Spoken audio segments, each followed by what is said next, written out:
Burke's on his feet. He looks up and gives me a grin and says, "Hey dude, you too must be from Marin." Marin County's A-OK, from Tampa, Stinson, all the way to M.A. Fresh organic veggies in the market every day. The Dennis, Dylan, and NWA. Welcome to the Run TMC podcast. That is the Run the Marin County podcast, a podcast about basketball in Marin County. I am Duffy Ballard, and with me is Coach Dave Levine. Dave, are you feeling like a basketball nerdling or a basketball nerdlet today? Yeah, I was wondering which one you'd go with. I'm feeling all the above, Duffy. Very, very much in pure, strong basketball nerddom after this weekend of a lot of hoops. A lot of hoops. Dave, this is episode number 13, Baker's Dozen, and it's appropriate because we are closing in on the holiday season. I'm sure a lot of our listeners out there are listening to a podcast while maybe making a pie or baking some cookies. What type of baking's going on in your household? A lot of cookies being created and baked in our oven, which is not great for my goal of maintaining fitness. But it's that time of year, Duff. How about you? Right. It's comfort. It's comfort. Recently, my son Holden skipped afternoon pickup basketball with me so that he could stay home and make a Yule log and with his friend Zane. And I was initially disappointed, but I came home and tried that Yule log, and I've never made one, Dave, but man, it was delicious and intricate. And so it was worthwhile on this one occasion. Is this a potential new segment for our podcast? Maybe the Yule log segment? I don't know what we'd cover in that area, but maybe it's a good out-of-bounds play. Let's put that in the category of ideas that we considered and then discarded. Okay, beautiful. Right. So we're going to go, Duff, we have a lot to cover today, and we have a really good interview with two of our friends. But we wanted to cover a few things up front, right? We want to talk sponsors and a few other housekeeping items. Why don't you hit on those? What time is it, Dave? Oh, it's sponsor time, Duff. There you go. We got you're on the ball this morning. Yes. In episode 12, we had the sponsors at the end, and today, episode 13, we're putting them up front. But we do, before we get to the text from our sponsors, we do want to note that we are considering taking on new sponsors if there are sponsors that might be interested. And in part, we're getting great feedback, Dave, as you know, and we've now hit over 5,000 total downloads of the podcast. And so we're very appreciative of the interest and the feedback and the listeners out there. And thank you to my mother for being 73 of those downloads. So keep up the good work, Mom. She's killing it. Initially, we had conceived of running this podcast through the end of NCS or end of state finals, depending on how Marin County teams did. But now, Dave, we are considering whether we might extend this, and just have it be an ongoing podcast for as long as you and I, get along bantering with each other. So because of that, we are looking for some additional sponsors. So if you I don't know out what there, yes, I don't Dave. know what I would do. I don't know what I would do, Duff, if we stopped doing this every week. I'd be very sad. So yeah, I think sponsors we've been really honored by the sponsor support we've received so far. We have 5 fantastic sponsors and a few more who we've been talking to. So yeah, absolutely. More sponsors. We'd love it. And I think Duffy and I are going to keep this going throughout the year because some of the topics we're hitting on are not just basketball season topics. So let's keep it going. All right. So thank you to Nike San Domenico Camps and Jeff Skaggs as being our initial sponsor, still the first. And now we're going to jump into the text on the rest of them, Dave. And so if you're listening, don't fast forward. The hub has completely new language. So the other ones might sound familiar, but the hub's bringing something different today. All right, Dave, you're first. Let's get after it. I'll be quick. Let's go with NBBA, our friends at North Bay Basketball Academy.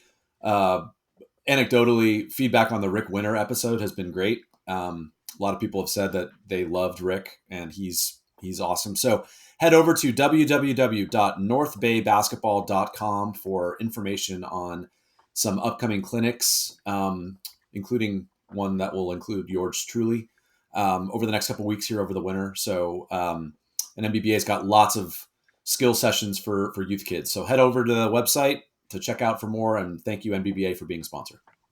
Thank you, NBBA. All right, Karen Horstmeyer, just like Karen's coached athletes to victory, she's here to coach you to a successful real estate sale or purchase. Ready to sell your home or know someone who is? Karen brings the same expertise, strategy, and commitment to every real estate transaction as your trusted real estate advisor. She will create a winning game plan for you for purchasing and or selling your home. Please call Karen today at 415-794-4311. That is 415-794-4311. All right, next one, jesseandlaurent.com, www.jessieandlaurent.com. Gourmet, ready-to-eat meal delivery service, family meals throughout the Bay Area, Sacramento, and North Tahoe region. Been around for 40 years. I am a huge fan, as we've talked about. They gave my family and Duffy's family some food when we started off this relationship, and I'm now reordering because it's really good. So support Jesse and Laurent. It's a great group. Elizabeth Schuring, a friend of the pod. Thank you for your support, Jesse and Laurent. Absolutely. Love them. All right. Finally, the Hub. And this is from the Hub's ChatGPT ad machine, and it covers their family friendliness. So here we go. Family friendly to the max. Your kids can color and do a puzzle while you enjoy a pint or a glass of wine. There's a covered patio as well as indoor dining. Kids' meals feature a grass-fed slider, organic chicken tenders, hot dog or grilled cheese with a side of veggies or fries, and a choice of apple juice or juice box. Kids love it. Parents love it. The Hub is owned and operated by a San Anselmo couple. Come support this small local business. And shout out to Rebecca Bugas for doing a really stellar job with the book for us at Archie Williams Varsity Boys. Great job, Rebecca. Awesome. Thanks again to our sponsors. You complete us, sponsors. Now on to some fun news on tournaments this past week and weekend. A lot of action. Duffy, why don't you start talking about the boys' side? Yeah, I'll hit some of the highlights from the boys' side. There was the Piedmont tournament, a very competitive tournament. Archie Williams, our Archie Williams team, was in that. We went 1-2 with a very close loss in the second game to Northgate. And then the Redwood boys took home the title, and they did it with close wins over Northgate, St. Ignatius, and Piedmont. And again, against Piedmont, they were up by 20-something points. Piedmont came all the way back, I believe, to take the lead. And then Brennan Woodley hit a game-winning 3 in that title game. Jake Vasquez, who, Dave, you and I just spoke with him, and his dad, Kevin, over the weekend, and that's an upcoming interview. He had a couple big games, including 22 points in the final. So congrats to the Redwood team. They are ranked on Max Prep's number 23 in the state currently, although that's a big caveat there, a big star, Dave, because looking through those rankings, I don't see Branson anywhere. So early season rankings, not a lot of data to compile, and probably quite a bit of variability in terms of where teams might end up when this is all said and done. But congrats to Redwood. Great win in that tournament. So let's move to the Novato tournament. So two local teams, San Rafael and Nevada, both competed in the Novato tournament. They both had some close games, and they went each went 1-2. Who won that tournament, Dave? I'm actually not sure. Okay. Well, I'm not sure either. Redwood Christian tournament, both Marin Academy and Terra Linda competed in that tournament. And that's a tournament, Dave, that when I was at Marin Academy, we played in that tournament. I played in that tournament at Branson as well, many years ago. So that's been going on for a long time. And congrats to Terra Linda. They beat Lick Wilmerdine, 55-52 for the title. Grady Bowers was our tourney MVP. I'm pretty sure we'll be hearing from correspondent Johnny Kearns on this. So congrats to Coach Baker, Terra Linda. That is a nice tourney win. Marin Academy played well, lost to Terra Linda in a close game in that tournament. Moving over to De La Salle tournament, Marin Catholic got their first win of the season versus James Logan on Saturday, and Theo Pontes made all tournament. They are still, not a complete team, Dave. They're waiting on their football players, including standout Charles Williams, to come back and play for them. So I know they're giving some big minutes to freshmen right now. So they'll get better as the season progresses for sure, especially with Mike Saya at the helm. And then finally, Branson had some great wins in the NorCal Ultimate Challenge. They beat Mitty and then Vanden by 2. So 2 really good wins. Branson off to a very tough start. So that is what I got for the boys update. Dave, anything to add there? Do you want to move on to the girls? No, I'll move on to the girls. Thank you, Duff. Nice work. Yeah, so on the girls' side, I'll start close to home. The Sonoma Valley tournament, great tournament that we've competed in for many years. The San Domenico girls went 2-1 and took 3rd place. We lost to a very good Montgomery team, who's going to be one of the better teams, I think, in Northern California. So we learned a lot from that one. Summer Jenkins, our awesome senior point guard and leader, made all tournament. And we also got some great contributions from Lily Reeser, Avery Conklin, Mina Swaim, Naeli Aguirre. So nice job to our San Domenico girls. Archie Williams also competed in that tournament and hung with some really tough teams. So that was a good showing. Marin Academy hosted the Hoops versus Cancer tournament with a bunch of Marin teams. TAM girls beat Sonoma Academy to win the tournament. So they are 6-1, TAM, to start the season. Wow. So congratulations to them. It's an awesome start. They've played 7 games already? My goodness. I know. Wow. I was noticing that too. That's a lot. The Santa Fe girls went 1-2 in that tournament, but I'll shout out Sophie Everett, made all tournament and dropped 34 in one of their games. So very impressive. Marin Academy, coached by my friend Kelly Thomas, placed 3rd with a 30-24 victory over International. Kelly does a great job with MA. Marin Catholic hosted the Lady Cat Classic, which was one of the best tournaments around. They had some really, really good teams, some of the best teams in the state. Marin Catholic went 1-2 against really tough competition. Jocelyn Giganus and Cecily Had made all tournament. Redwood also competed in that tournament and went 1-2. They lost to San Ramon Valley, who's excellent, and St. Ignatius, who's also excellent. Great experience for Redwood and MC to play those teams. San Marin is 4-0. Tony Butler, once again, finding ways to win games, and they do it with defense. They trounced Pioneer by 30 in the Prospector Classic. 3 of San Marin's 4 games, Duff, they have held their opponents to under 20 points. Wow. And then finally, Lick Wilmerding tourney. We're going to give a Branson girls season preview here in a minute, but they went 1-2 in that tournament. They beat Lincoln, lost to Lowell, and lost to a very good Reardon team. Avery Meyerberg was named to the all-tournament team. And, I got one more. Novato. Interesting news about Novato.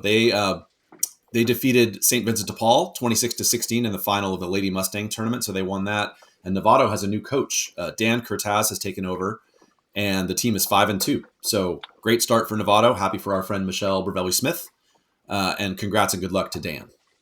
And another team with 7 games played already. A lot of touches already. Touches. So Duff, why don't we launch our new segment, the Podcast Player of the Week, and you have the honor.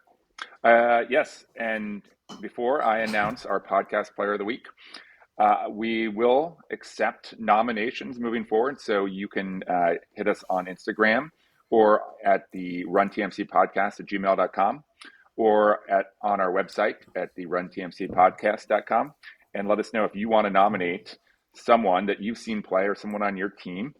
I wouldn't necessarily go so far as to nominate yourself, but we're not going to rule that out. I would say also that this week, we're kind of just going off of what we saw, looking across the spectrum of Marin hoops. And the runner-up, I would say, and some would argue that because his team won the tournament, maybe he should be Player of the Week. But Jake Vasquez, runner-up, the Podcast Player of the Week the Run TMC podcast player of the week, though, is Gio Bravelli, who just absolutely went on a scoring spree. He had 41 points versus Sonoma Valley, and in the 3 games of the tournament, he had 94 points total. So he is going to be a handful. My goodness, that is impressive. Calling box and 1. Anyone for a box and 1, Dave? Yeah. Gio Bravelli, guard for San Rafael High, by the way, folks. Yes. And his dad could shoot the ball a little bit. Played Division I at USF. Yeah. Good friend of ours. His aunt, Michelle Bravelli Smith, a guest on this show. So Gio, congrats. 94 points in 3 games. I was an English major, but that's around 30 points a game. Duff. 31.3. Thank you. Okay, so we have a season preview for the Branson girls team. Friend of the pod, Josh Meyerberg, who is the father of Branson's stud guard, Avery Meyerberg, sent us this Branson preview. So I'm just going to read what Josh wrote. And she made all tournament team, correct? She made all tournament. She's a really good player. She killed us last year when San Domenico, we played them a couple times, and Avery went off. So she's really good. So anyway, here's what Josh wrote. The Branson Lady Bulls enter the 23-24 season after several highly successful campaigns, including a Division IV state championship in 2022 under the leadership of star player Hannah Golan, who has moved on to Point Loma Nazarene in San Diego, playing Division II. Hannah will be hard to replace as are the other 7 seniors that graduated. Coach Nena Okariki enters her 2nd season as the Bulls head coach, following an 8-year stint as the head coach at Drew High School in San Francisco. On the court, the team will be led by co-captains Avery Meyerberg and Julia St. John, the only 2 returners from last year's team. Meyerberg, a guard, comes off a highly successful sophomore year in which she was named a second-team All-MCAL player, and she's already scoring over 20 a game in a couple games. And senior Julia St. John came off the bench last year as a small forward. She's a strong outside shooter that spaces the floor well with her length and perimeter presence. The new pieces on the team include some JV call-ups and a strong freshman class. From the JV team last year, junior Paige Macy presents a matchup challenge in the post with her size and athleticism. And Maya De Santiago was a reliable guard that is a pest on defense and will contribute in transition and the half court with her quickness and ability to finish at the rim. Ginger Oldmixon and Barbara Hernandez will provide hustle minutes on the defensive end. 2 freshmen will be key contributors to the team this year, Talia Schneider and Alyssa Huang. Talia is a talented point guard with strong handles and a quick release, and she has a high basketball IQ. And Alyssa is a strong outside shooter who will provide additional floor spacing and posted 10 points in only her 2nd game on varsity. Duffy, this is my anecdotal comment right now. Mm-hmm. Talia Schneider, someone I coached for 6 years in CYO. Love Talia. And when I know Talia. Yeah. Of course you do. Talia's awesome. So awesome. When Josh mentions her high basketball IQ, I think it's because of the fabulous CYO coaching she had from. No, it seemed innate to me. And Dave, I'm also going to point out that 10 points, that is double figures. That's what we call double figures. So she was in double figures in her 2nd game. Well, that was Alyssa, but yes. Anyway, still that's okay. Talia and Alyssa are both great kids. I've known them both and worked with them both, and they're phenomenal. So overall, back to Josh's summary. This is a team that has shown that they can score, rebound, and defend in the early season against lesser opponents. While the team has a high ceiling in Division IV, another deep state run will require some luck, as this season most likely serves as a rebuild for the big things in Meyerberg's senior year and upon the return of guard Rosie Slan, who is studying abroad this season. And Rosie, phenomenal guard, would be one of the best players in the MCAL. She's studying abroad this year. She'll be back next year. So Branson's going to compete. Coach Nena is a great coach. They've got some young talent, and they're playing a tough schedule. So they're getting battle tested early. So thank you so much to Josh Meyerberg for that great update and preview. Yeah, that is fantastic. Do we know where Rosie is studying abroad? That seems like such a cool thing to do in high school. Yeah, she's in Israel. That is a life experience. So, yes. All right, good for her. Good luck to the Branson team. We'll be hearing more about them as the season progresses. Dave, we have discussed another new segment, and I'm just going to preview it now, and we'll come back to it. Is that okay? Sounds great. Absolutely. Okay. All right. So, Dave, in our opening game of the season, we played against University High, and we played at home, and the heat might have been turned up a little bit in our gym, And University plays this 2-2-1 press, and man, they play fast on both sides. I mean, they're shooting, they're getting into the paint, they're cutting. Really fun team to watch. We were able to hang with them, Dave, and win the game on a pretty miraculous shot by Julian Nickel, amazing baseline pass from Grady Stuart, and the gym went wild. But that is not the topic of this segment. The segment is about muscle cramps, or what some people would call heat cramps, but are actually, in the medical literature, we would call them exercise-associated muscle cramps, EAMC. So we had 4 players that had these cramps during the game. Wow. And so I've done a bit of a deep dive into how to prevent and treat them.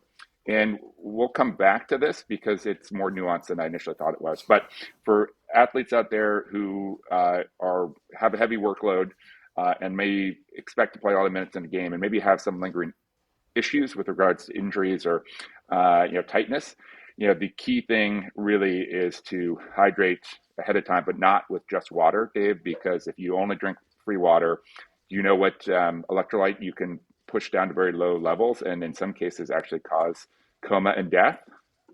No. Have you heard of this? Oh, sodium hyponatremia. If you only drink just water to hydrate, and this has happened, actually, it's tragically, people have died because of this. People running long races, et cetera, they just chug water, and there, if your sodium level gets down low enough, quick enough, it causes swelling in the brain, and that's bad news. So anyway, you want to hydrate ahead of time with electrolytes. Probably salt is the most important. People talk about magnesium, potassium, talk about bananas, but it's probably just drinking a Gatorade like drink, mixing it with some water. Liquid IV is good, and then if you do have the cramps, as we know, like the instinct is just to stretch them, and that's what we're doing on the sideline. But I found out, Dave, that our players had not pre-hydrated at all. So we've been fixing that for our subsequent games. So that's from the trainer's table, Dave. I think I probably have covered it as completely as we need to. But if we have any questions about that, maybe we'll bring it back. That's good info. Let's use our resource, Dr. Ballard here. He knows his stuff. Thank you, Duff. That's great. I'm not an athletic trainer, by the way, but I do know one. Henry at Archie, he's great. So. Okay, good. We got Annie at San Domenico too. All right, let's move on to, we're going to do a quick glossary because we have heard that people enjoy the glossary, and some of our terms have been very, very deep and nuanced. These are pretty simple, right, Duff? Yes, we're going to keep it quick. We always promise to keep it quick, but we're going to talk for as long as we feel like. Yeah. So maybe it's quick. I'm going to endeavor to keep it quick. So I'll go first, Duff. My term is the middle third. This is very simple. If you look at a basketball court, from baseline to baseline, you've divided up into 3 sections. There's the left, the middle, and the right. The middle third is the middle of the court. So the rims are in the middle of the court. The key is in the middle of the court. Coaches often refer to the middle third. On offense, I always talk about it with in terms of a fast break. You get a rebound, you get an outlet. You want to attack the middle third. Bring the ball down the middle of the court so you have options. You can go left or right. Gives you better spacing. So the middle third is important offensively. And then defensively, you often hear coaches preaching no middle to their team. So if the ball is on the wing and you're on defense, you want to force the ball handler away from the middle third because once the ball handler gets into the middle of the key, they get more options. It's more dangerous offensively. So on defense, you want to keep the ball out of the middle third often. And on offense, you want to get it there to give yourself more options. Yeah, and I would note, Dave, 2 things. First, that I see, and we actually are preaching this at Archie. I see some teams, because there's so much emphasis on defense, keeping the ball out of the middle third in transition, that sometimes and often pushing the ball up the sideline really quickly is effective because it is a straight line pass. If you have, if you set it up so that you get your backcourt player wide and then push it up the sideline, and the important thing, though, is if you are pushing it up the sideline, you want someone running in that middle third, either as a trailer or in tandem, so that you have that option to kick it to the middle and you can use the whole floor. So that's the first thing. Absolutely. And then the middle third for me, when I go to the hub, the first third, usually Brussels sprouts, get some fiber. Middle third, field work IPA. And then I'm going to finish it off last third, probably with a grilled chicken sandwich, maybe with some bacon. But Hub Burger, hard to argue with the Hub Burger. So there's my first, middle, last third at the Hub. But the field work is the middle third for you. That's the critical thing. Okay, good to know. All right, what's your glossary term, Duff? I've got the over and back rule, and this is a rule that can be a little confusing. It seems pretty obvious that you cannot dribble from the back court over the half court line into the front court and then either dribble or pass backwards. That is the basis of the rule. And it's a pretty cool sign when you see an official make the backcourt sign, right? But kind of like their hand is, picking the cookie out of one jar and putting it in another and then putting it back in. Sure. But you've seen this before, right, Dave? Oh, I have. Yeah. Anyway, the specifics on the rule are that for a player to be called for a backcourt violation, they have to have established themselves in the front court. And that means both their feet and the basketball have to be in the front court. And then they either dribble backwards, and it can be 1 foot or the 1 foot or the ball over, or they pass backwards. So they have to establish everything. And then if any little bit of it gets back across the line, then it's a violation. So if you're watching a game and I've seen, fans and parents be like, oh no, that's a backcourt violation. And they're yelling at the official, but the player probably hadn't fully established themselves over the half court line. Got it. Good stuff. Yeah, I think it's good stuff. All right. So, Dave, we're going to talk a little bit about our guests from San Marin, past and current. And we intro them, or you do a good job of introing them in the interview. Yep. But you want to say something quickly about Conn and Chad? Real quick, our guests are Conn Dunning, current varsity boys coach at San Marin, and Chad Stuart, who is the principal at Del Mar School in Tiburon, but was 20 years ago the boys head coach at San Marin. So this is a deep dive on San Marin hoops, but we talk about a variety of topics. We hit on coaching philosophy, a lot of Marin history, but really we wanted to kind of celebrate San Marin hoops, past and present. So that's what we talked about. And let's get to the interview where we talk more about these guys' backgrounds. Yeah, I just want to note, Dave, that they're both really fun basketball players to play with. I don't think Conn plays a lot anymore, but I used to play with him in San Rafael League a long time ago.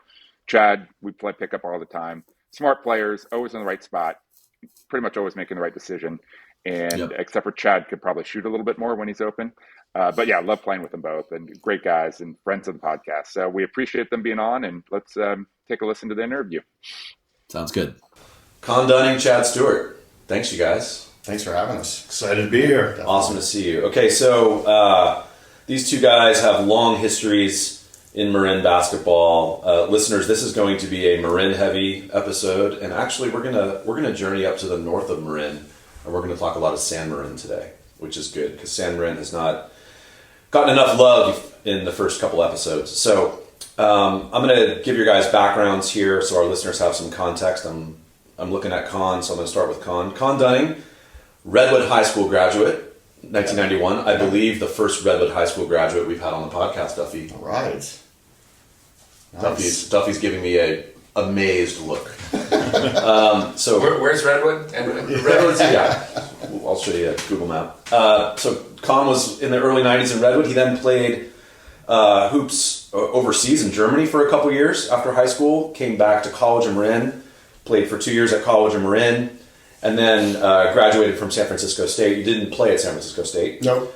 And then Conn he's one of these people who's had a career in business, but he's also been a very active and successful coach. So he sent me a list of his coaching. It's a long and an illustrious list of coaching positions, but just real quick. So Novato, he coached the freshmen at Novato. He's coached at Terra Linda a couple times. He's been JV head coach and varsity assistant.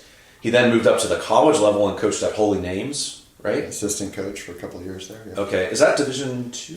Yeah, it was NAIA at the time. NAIA. And now it's Division II. Got it.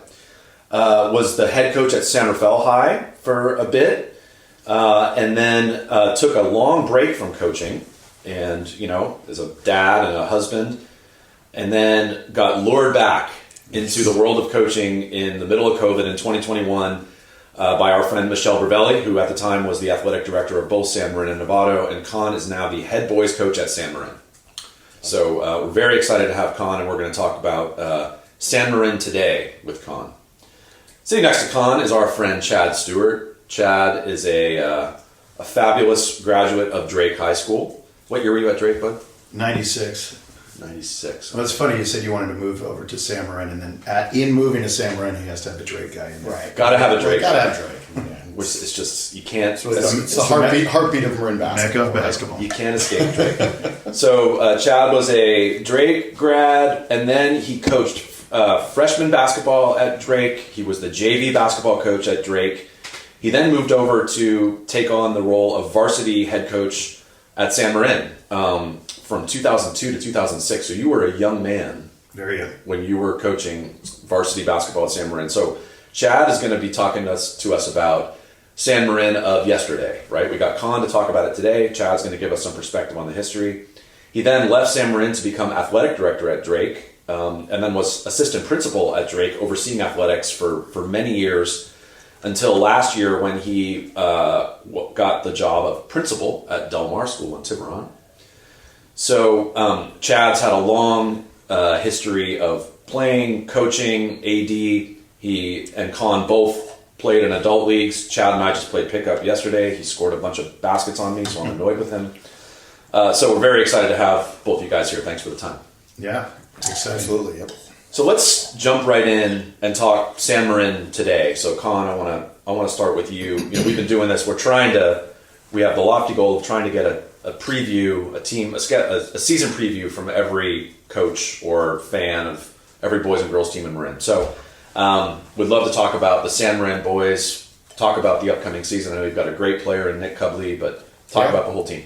Yeah, it's an exciting year for us. You know, we made a big jump last year from my first year, which was a bit of a disaster between 3 injuries over the course of 4 games to starters, and then COVID, where we literally were shut down for 12 days, couldn't practice for 12 days in the middle of the season. So that bit of a disaster last year coming out of it. The kids responded great.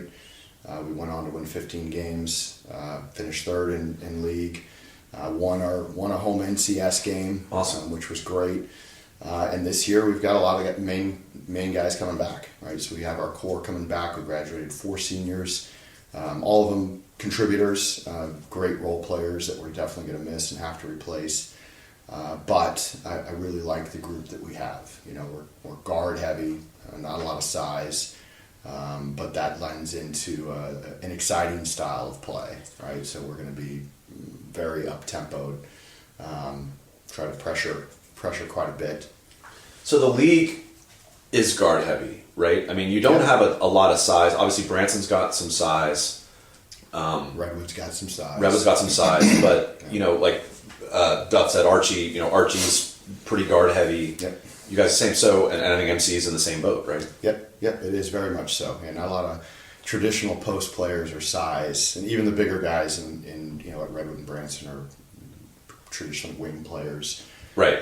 There's not a lot of your traditional post type. Well, that way, that game is probably somewhat disappearing anyway. I feel like that's absent right now. Yeah, I think that's probably the way the game has changed most. We've hit on it in every episode of this podcast, right? I mean, this basketball today is a lot different than when we were playing.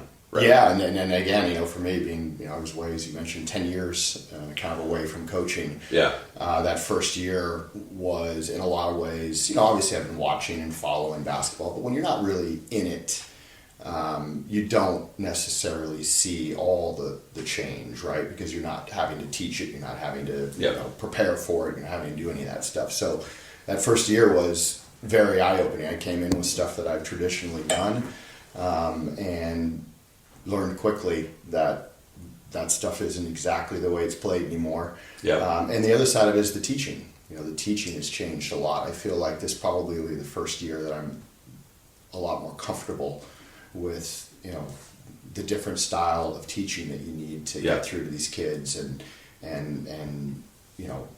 be able to grow and build both their confidence and their skill sets and all that. So it's interesting.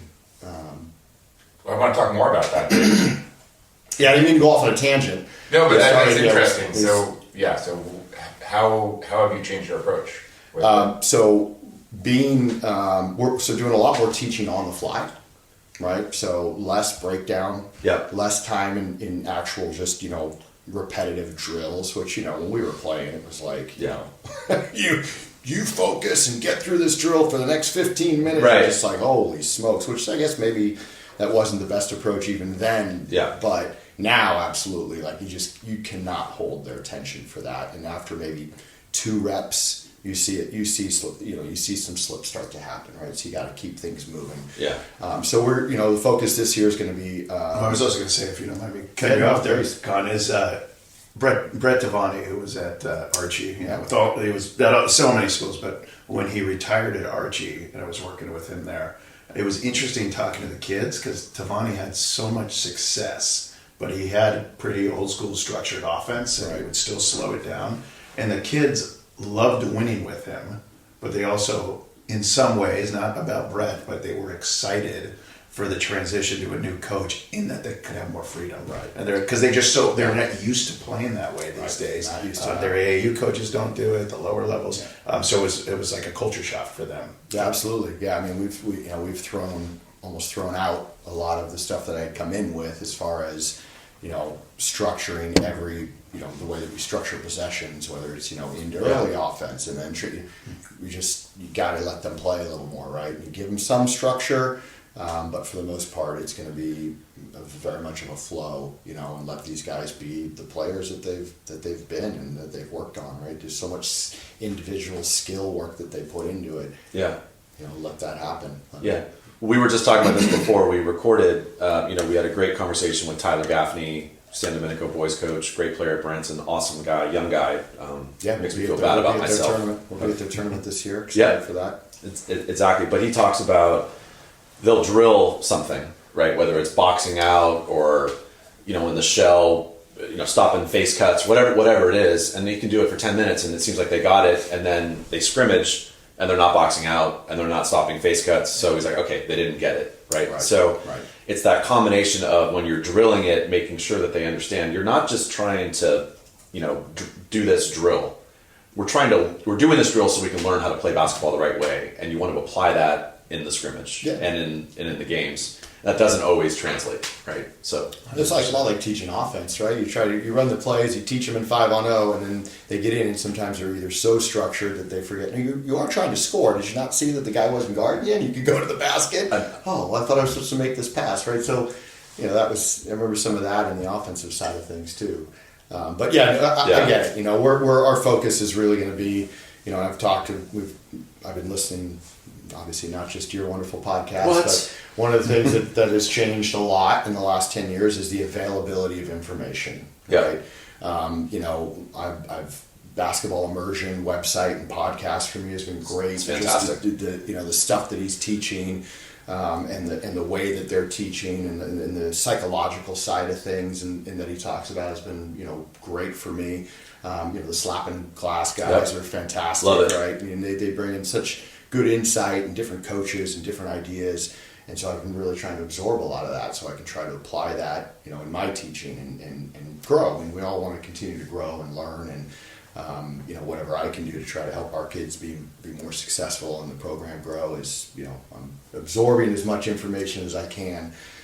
Yeah. What's your favorite constraint, Conn? Constraints, right? You listen to these podcasts, this word's coming up over and over again. I never heard that when I was exactly. Small-sided games with constraints. Small-sided games with constraints, yeah, absolutely. Yeah, I like the idea of focusing on an action that you want to have happen, right, and that they're understanding. So last night at practice, for instance, we played 3-on-3 cutthroat, which is probably my favorite game to play because of even back then, right? We didn't know they were called constraints. Right. Yeah. You put in rules, right? Okay, for this possession or this session, no dribbles, right? Or whatever it might be. So what we did last night is, obviously we're going to be focusing a lot on pick and roll action and playing that style of game. So we doubled their score if they scored out of a pick and roll action, right? So it's 3-on-3. If you got a layup out of it, you got 4 points. If it was a pick and pop, and you hit the guy and you hit a 3, you got 6 points. So kind of get them focusing on this is more valuable than just, trying to go one-on-one and score. Let's get into that action as much as we can. And you saw it happen. We played for 10 or 15 minutes, and then you saw groups going off the floor and discuss, hey, let's run this, and they'd come out and they'd actually execute their own little play at it, right? So it was good to see that growth and development in that short amount of time. That's great. Right? So, I think a lot more teaching within a competitive environment versus the breakdown drills, and that's what we're trying to really focus on. Yeah, we had practice last night with Fulton. We had 4-on-4 shell going with constraint stuff, and listeners' constraints, as Conn said, are just rules, right? Just kind of limitations on what the players can do. And we said, all right, no shots unless you have 2 swings, right? So the ball had to go from one side of the floor to the other twice to get the defense to shift before we could get a shot off. And then we scrimmage after that, and it's amazing how the ball's moving so much better, and we're not just pounding the ball, right? So those things are great. I love those rules. I was saying in the modern game with the high school kids, there's 2 things that drive me nuts. One is that they catch the ball and they put the ball on the ground. Like, kids just do that. I think it's through all the skill work that they do. And number 2 is they do not reverse the ball very well. Right. They catch the ball and they want to drive from the top of the key, which is not always, I mean, sometimes it works, but it doesn't get the defense moving, or they want to pass it right back where they got it from. But they do not see the peripheral just swing the ball. Right. And if you do those 2 things, it's going to open up so much. Cutthroat's your favorite drill, right? Absolutely. Number 1. Yeah. Cutthroat's my favorite. Defensive too. Well, exactly. I mean, you can really drill both sides. Usually it's in a 3-on-3 environment, which is what basketball is. It's 2-on-2, 3-on-3, right? I mean, you got to learn to play with each other. And then you can, like I said, both sides. I mean, you can play defensive cutthroat, right? And get points for stops. And so, we cutthroat is a game. Well, we really call it a drill. I think it's a game that we'll play every day in practice. We'll do some form of it every single day. But the development of our and talking to our coaches about this is shortening of practice, right? So high intensity for a much shorter amount of time versus dragging it out for 2 hours, right? So as we get into our season, as we get through these first couple of weeks, and we get our football guys back, and after they win their 3rd state championship on December 10th or whatever that might be, our practices are going to be an hour and 15 minutes long. Oh wow. That's it. Really efficient. It's going to be a lot of just competitive games, right? 1-on-1, 2-on-2, 2-on-3, disadvantage stuff, right? 3-on-3, 4-on-3, 3-on-4, and then a lot of scrimmaging and teaching within those scrimmages. If we have to stop, we'll stop, teach, okay, play, right? We'll try to keep it very limited and teach as much as we can on the fly, right? Great. Pulling guys out, maybe, sub in, pull a guy out. Hey, listen, this is what I saw, didn't like that. You need to do whatever it might be, right? Get it back in, see if they can apply immediately. Yeah. I want to touch on one thing you said, Conn, a couple minutes ago. You were talking about, the 5-on-0, right? And teaching the kids the framework, offensive framework, and they kind of run the play to run the play. Lindy LaRoque, who I mentioned this in another episode, but she played at Stanford for Tara. She's the head coach at UNLV now. I heard her on, it might have even been Chris Oliver's podcast, and she said, we don't run offense to run offense. We run offense to score. Right. And I think I say that to my kids all the time now. I love that, right? Because they think, okay, where do I go? It's the world is read and react now, right? So absolutely. You're not a robot. You need to read and react what the defense is doing. And so I like the way that she put that. Yeah, that's good. And that's why I think just, like you said, the flow. And we give them some structure. Yeah. This is what we would like to do as an idea, right? Early ball screen action, whatever it is. Like, that's the idea. Now you guys go play within that. So you have an exceptional player, right? Yeah. In Cubley. Yeah. So how do you coach? How do you handle that? Teams are going to be keying on him. Yep. Obviously, right? So talk about the challenges there. Yeah, Nick's he's just a fabulous kid, great player. He's not only obviously very talented and the best player in our program, he's also the hardest worker. He is constantly working to improve his game. He's got something that we're trying to teach our freshmen as they start to come in, is a routine, right? We talk a lot in our program about building a routine for yourself. So when you walk in the gym, you're not just getting a ball and taking some shots. You actually have a reason that you're in there. You're working to get better, and Nick's really good at that. He walks in the gym. He's got, whether he's got 10 minutes or he's got 20 minutes, he uses that time to prepare himself to practice, to play, whatever it might be. And that's something that we're trying to, teach the other kids and hopefully rub off on some other people in the program. But he's a great player. He's an incredibly hard worker. And, teams are going to be keying on him. We'll hope we've got enough of a supporting cast that's going to be difficult. We've got who's going to be a sophomore, but, Grant Means started for us as a freshman. Was honorable mention all league as a freshman, scoring 10 points a game. Great. So, having him back as an offensive threat and somebody who can get to the rim as a guard. Rio Seiler, another returner, he'll be a junior. Just a knockdown shooter, right? So a guy that is really good at catching and shooting, and a solid defender. And then Tristan has really developed a lot for us. He'll be a senior, and he's a very crafty scorer. So he finds ways to get to the basket, and he can shoot. He actually hit the three that tied the game against Marin Catholic last year at home on an inbounds play. We were technically running it for Nick, but I actually switched their positions because I knew Tristan is fearless. He wants that shot. Right, so we kind of put him in that position to where if he caught it, and we said, if they don't come out on you because they're so worried about Nick, go ahead, shoot it. That's your shot, right? This is where I want you to go. This is where you're going to get some space. If you're open, shoot it. And he got it. He was open. He knocked it down, right? And we went on to beat them in overtime last year, which was, I think, one of the first times we've beaten Marin Catholic in a very long time at San Marin, so that was fun. We love our friends at Marin Catholic, but it's always fun to beat Marin Catholic. Always fun. 100%. Okay, real quick, and then we're going to get to our friend Chad to talk about San Marin of yesteryear. But, good idea, Duff. Thoughts on the MCAL schedule change? Single round robin. Yeah, so a little frustrating there because I think, when we talked about it as coaches at the end of last year, and there were some different ideas thrown around, from a coach's perspective, the caveat was then that we would go up to at least 6 teams in the playoffs, right? Because you're going to a single round robin, the chances of, slippage in a game that you feel like you should have won, a kid is sick, an injury, every one of those games really matters. Yeah. Right? Marin Catholic would have felt that last year with you. Exactly. You just referenced. Yeah, exactly. Yeah, every game matters, and it's not that it didn't before, but you had, you could slip on a game here or there for whatever the reason might be, and still put yourself in position to compete for that playoff spot. And they didn't. They kept it at 4. So we had our preseason coaches meeting a few weeks ago, and all of us pretty much raised our hand and said, what happened? Like we were. So it's back on the table, hopefully. And it, my perspective is, why not, right? It's good. It's good for the league. It's good for the kids.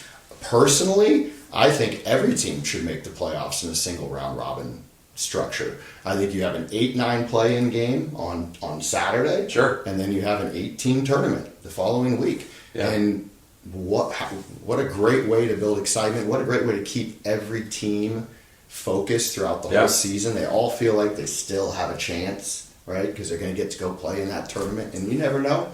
I get it. Branson is, head and shoulders, I think, above everybody this year. I don't think it's going to be much of a, Redwood will probably give them a bit of a game, but I won't be surprised if Branson beats everybody by 20 or 30 easily. Like their depth is crazy, but it's disappointing with the playoff side if it goes back to 6, or they push it up to 6. I think they'll be happier with it, but the challenge in the double round robin was the scheduling, right? I mean, it's a lot of games to play.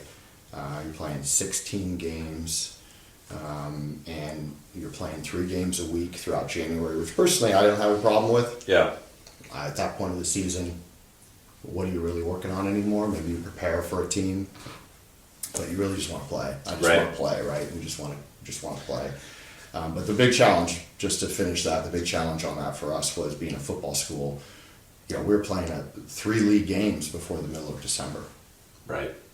I mean, in a couple of years here, and we can talk more about this later, but in a couple of years, I might not be able to field a varsity level team before the middle of December. Right. So that would really hurt us. We're gonna. I want to come back to that. I want to get to Chad here, but we're gonna come back to coaching basketball at a football school, because we talked about that a little bit with Mike Sias. So awesome. Well, thank you, Conn, for that preview. I'm excited to see you guys play. I was impressed seeing you play last year, and fans, Nick Cubley's a real deal. But he's got a really good supporting cast, and you guys you guys had a really good JV team last year, right? Freshman team. The freshman team was 24-2. That's what, right? Yeah, that sophomore class. I mean, we'll have probably 3 sophomores on our team this year. Awesome. Yeah. Okay, so that's San Marin today. Let's go in the Wayback Machine, Chad Stuart. And you, young 20-something-year-old Chad, takes over at San Marin in 2002. Now, what's interesting is you came from Drake as a player, as a coach. Drake, we've already talked about it. We can't get away from it. It's the mecca of basketball. It's an established program. You had Pete Hayward there, winningest coach, I think, in MCAL history. You got Doug Donnellan take over, was there for many years. You had this established, the New York Yankees, right? And you go to San Marin that has had good years, but also some down years, and you're kind of rebuilding, right? So how did you approach that?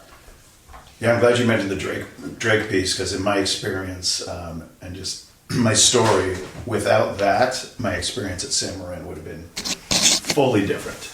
In that, so I was hired at Drake as a freshman coach when I was 18 years old. I actually got hired the day after I graduated high school. Went to Safe and Sober grad night at the Marin JCC, and you're up till 6 o'clock in the morning. And I interviewed, I think, at 10 a.m. that morning with the great athletic director George Lewis, and somehow they hired me. And back then, I just like, okay, that's great. But when I know in my job now as a high school administrator, now at middle school, but I know how crazy that is to actually hire a high school kid the day after they graduated high school into your school and give them the reins. So that was super cool. And as you said, Pete Hayward and I got a really close relationship from doing pirate camps and him being my teacher at the school. I got very close to Doug Donnellan. And I kind of modeled my coaching career after those two, which is very different than I would do it right now. And I adapted quickly. Yeah. But I certainly, and what I mean by that is I was pretty high intensity as a freshman coach. Okay. And I loved the experience. I had some great players. In my first championship, I won at Drake and put up a pennant. I had Alex Pribble was my point guard, who's a college coach now. Zach Borrello, who is the Redwood girls coach, was my shooting guard. We had a lot of great players. My last 3 years at Drake, the combined record was 75-7. So I had a lot of success, and I was young, right? So I'm feeling like I'm really good at this. This is easy. This is easy, right? And so then all of a sudden, I said, okay, this is what I want to do in life. I want to be a coach. I'm passionate about it. And so I applied at a few spots. I got beat out at San Rafael High School by one Conn Dunning when I was like 20 or something like that. So I got hired at 23 at San Marin, came in. The kids in there, they were pretty good. There was a good, talented group of kids that were up as sophomores the year before when Lance Phillips was the coach. And so I said, okay, I got a good group. But when I came in, it was a real culture shock to me.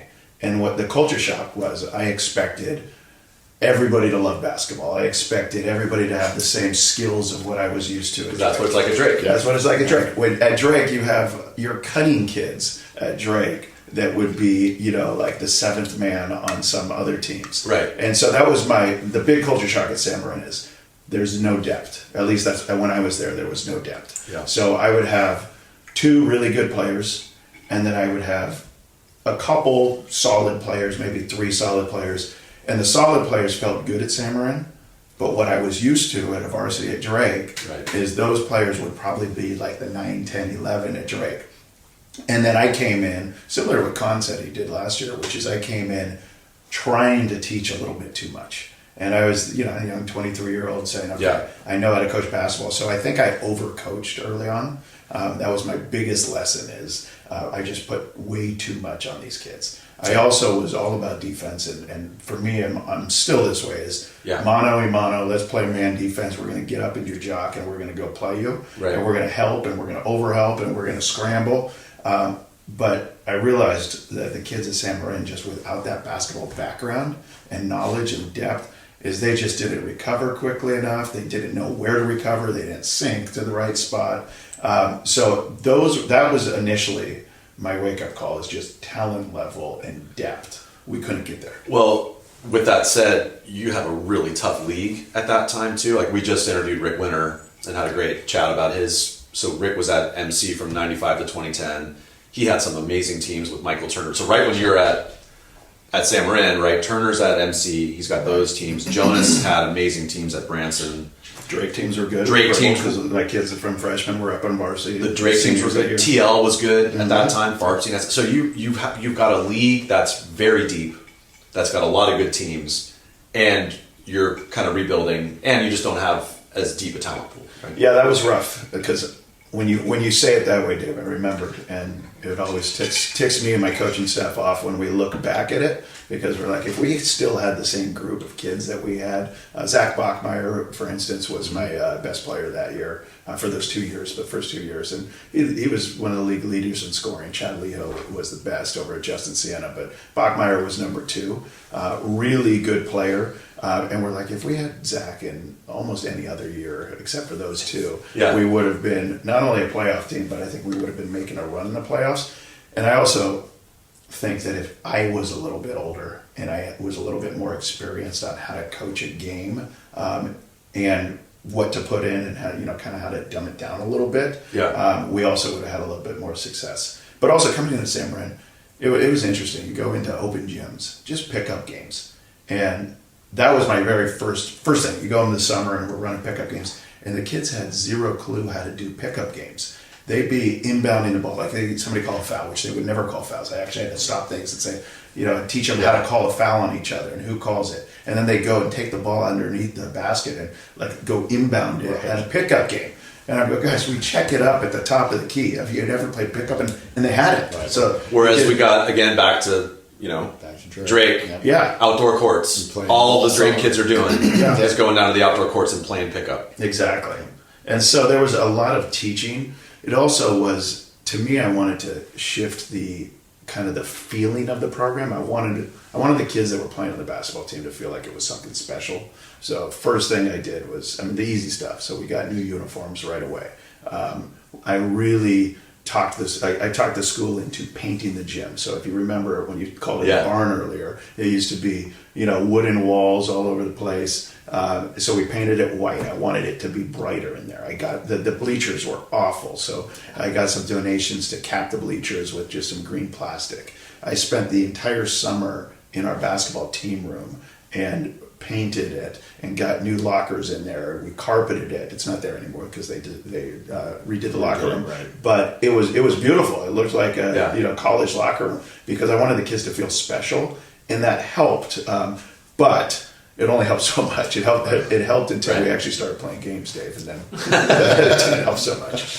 So talk about Craig Pitty, because he's a very prominent figure in Marin basketball history. It's a very sad story. Chad's literally wearing a fleece that says in memory of Coach Pitty. So talk about Craig. Yeah, that was purposeful. I figured I'm talking San Marin basketball, so bring the heart back. So Pitty and I, we met when we were teaching together. We both taught at White Hill Middle School. I was teaching PE, he was teaching history. I didn't know him. Supposedly he knew me. He tells me later coming in, and he said he hated me. And the reason he hated me was because he applied for the San Marin job and interviewed when I got it. And it was pretty funny. They asked during the interviews, they asked us to diagram. There was 2 offenses. I forget which was one of them. The other was the flex offense, which I could do easily. Yeah. And Pitty's like, I didn't know either of them. So he's like, so I get up there and I'm like, well, I wouldn't run either of those offenses. Here's what I would run. And he starts drawing that up. But he said he watched me for 2 years coach, and he was like, I should be coaching that team. And then we met each other teaching, and we had a great relationship. And he was like, I actually kind of like this guy. By the way, Chad still runs flex today, right? Though. Absolutely do. Okay. And he still runs 55. Unapologetic. Yes, unapologetic. Absolutely. Go ahead. Certain ways I know how to win.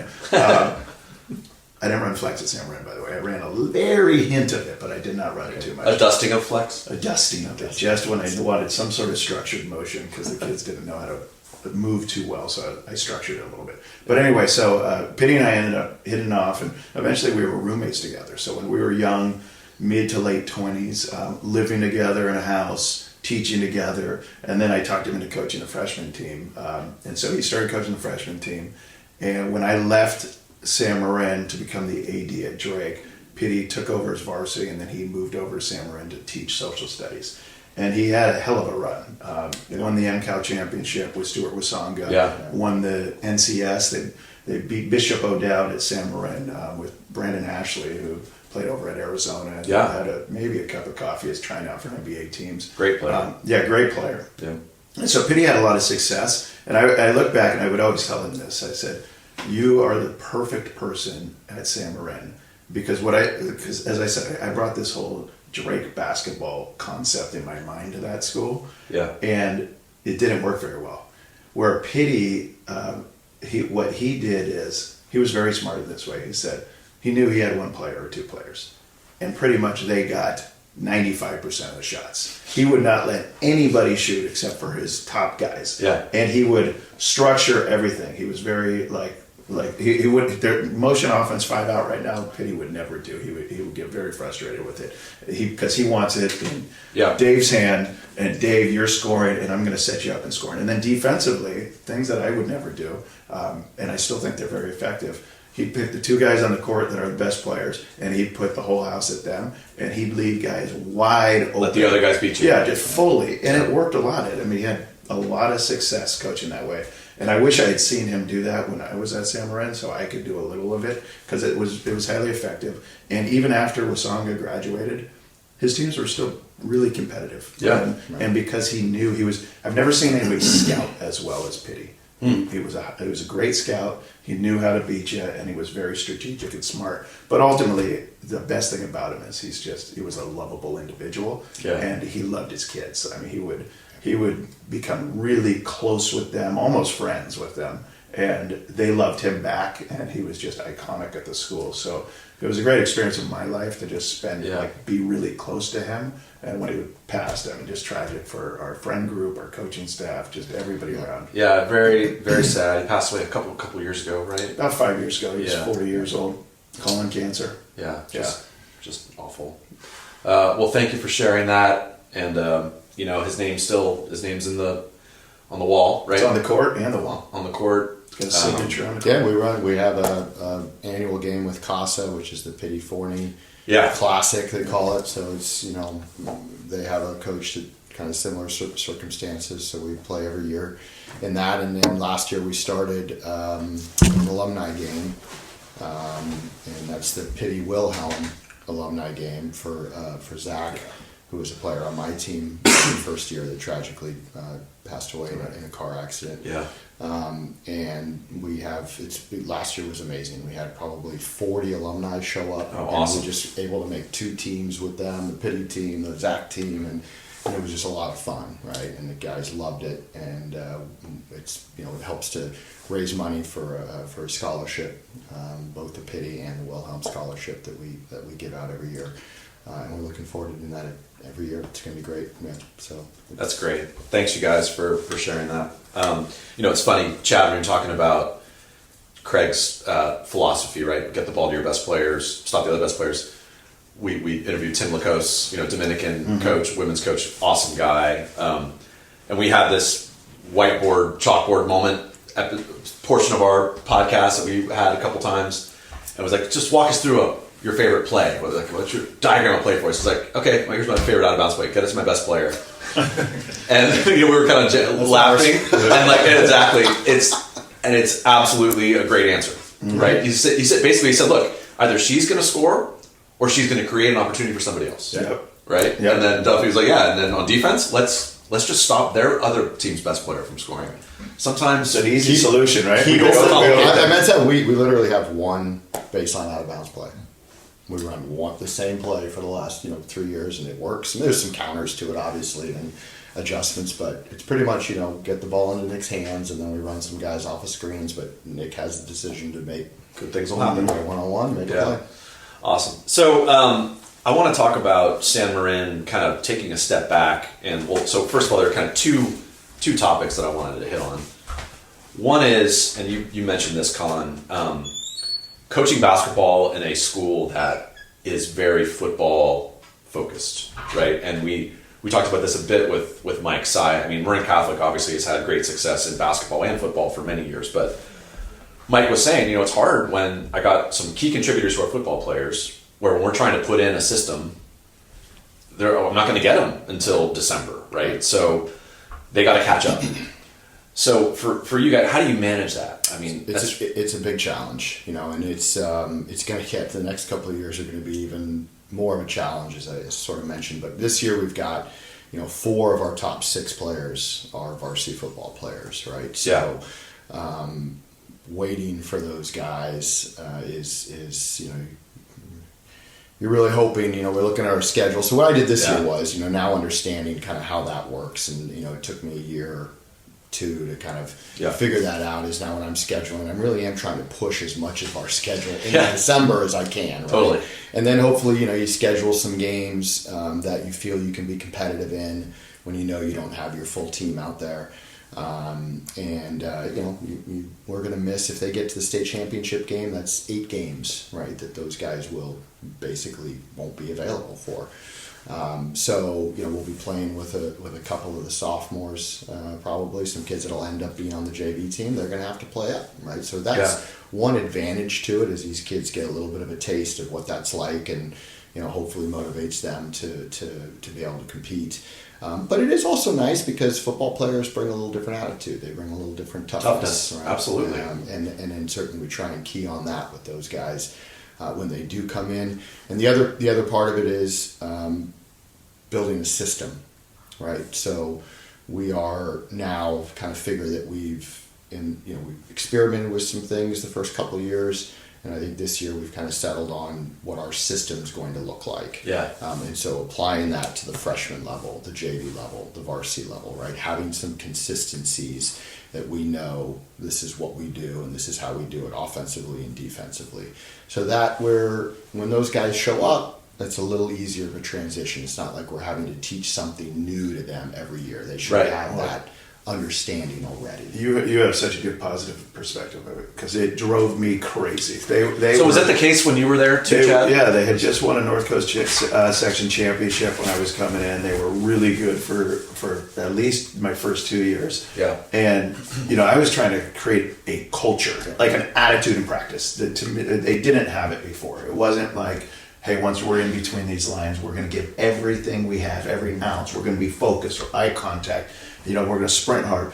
So I would build up my practices in November. I mean, we had the culture going, and then the football would come, right? And they were good, but they were also exhausted because they had just made this playoff run, and they're hitting each other, and so they're so tired. And then they got Chad Stuart in their face, like, hey, you're supposed to be looking at me right now, and intense.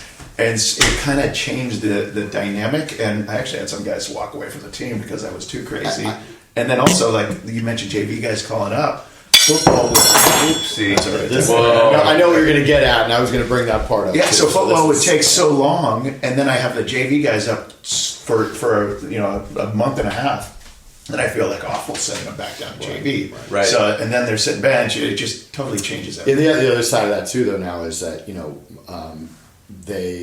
for me, this is a real frustrating part, and Coach Damari's been great, and I'm work with him, and he's allowing guys to show up to some tryouts next week when the season's over before they get into the NCS, and allowing us, we're starting to figure out that balance a little bit better, right? He's got to understand we need players. And I think he really understood that before, right? So the other thing they do is they call players up from the JV for the playoffs. Sure. Well, oftentimes those are also very good basketball players that are coming up. So, we're dealing with that right now, and then I'm, having to tell a couple of them, look, that's a great honor. The problem with it is, though, that we don't, we've got 55 kids on the varsity football team. Right. There are no more uniforms or helmets for these kids that are being called up. So essentially they're going to practice and then they're not really getting. You're taking them away from basketball. Yeah, so it's kind of like, how can we make this work? Like, come on, there's got to be fine. Give them a great job. You earned a spot, but if you want to move on to basketball, so and Dom gives the kid a choice, right? And I think they've done that now. I think he's realized, oh wow, these guys are missing a month of their next sport.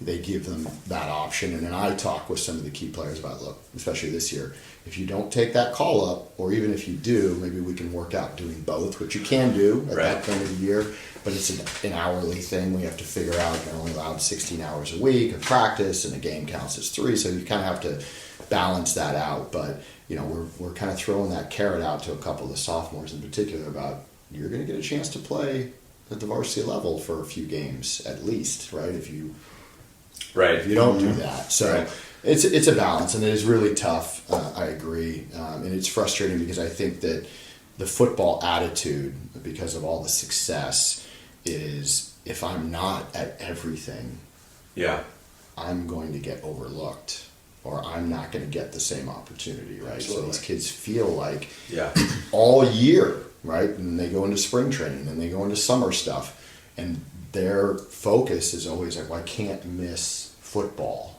Right. And it's like, I'm hoping to kind of start to build that same attitude. And the way we've done that, unfortunately, is we've made some tough cuts. With some seniors that have been in the program. Sounds like 20 years later, the exact same thing. It's the same thing, right? That's exactly what I was fighting with some juniors who were like, I know what your commitment is. It's football or baseball, and basketball is kind of like I like to play. So I need to hear from you as a junior that we're going to see you next summer a little bit. There's going to be a commitment, because we didn't see you all summer last year. Yeah. And some of these kids have said, to their credit, hey, you know what? Then I'm probably not going to play, right? And that's great. I appreciate them making that decision, right? Instead of saying, oh yeah, I'll be there, and then they aren't. And now now I'm in a situation where it's like, well, you're a senior and you weren't here all summer, and that's the way it's going to be, right? I mean, I think a lot of coaches deal with this. Sometimes it's football, sometimes it's other sports, but football is just such an all-encompassing sport. And to your point, I mean, it's such a big roster, right? Yeah. That's by far the biggest roster, right? So that's a challenge. So I wanted to touch on too, just one quick thing about, Duff and I were chatting before. We're both Marin guys. We don't know a ton about like the Novato market, right? The addressable market for San Marin versus Novato High. Yeah. Talk about that. I mean, so geographically, my sense is San Marin is sort of the northern end of Novato. We're at the very end of Novato. I mean, you get out, you take Novato, you're on Novato Boulevard. Once you pass San Marin, you're headed for... You're Petaluma. Yeah, you're into Petaluma, and you're headed for, Point Reyes Station. So the demographics or the kind of the addressable market for you guys versus Novato, talk about that. Is it roughly the same population center? Because I mean, it just seems like San Marin. We love our friends at Novato. We have Michelle Bravelli on. She's the athletic director there. They've got great coaches. They're building it up. They've had some success, but on the whole, it seems like San Marin has had, at least for football and basketball, more success in recent years than Novato has. Right? Is there? Yeah, and I think I think it's been now about 3 or 4 years now. The two schools have kind of separate programs that they run, right? So you've got at San Marin, they started the STEM program, and it's been incredibly successful at bringing kids. And I think this next year, there's over 100 kids that are coming to San Marin because of the STEM program, right? So it's a growing program. That means they want to play football, Dave.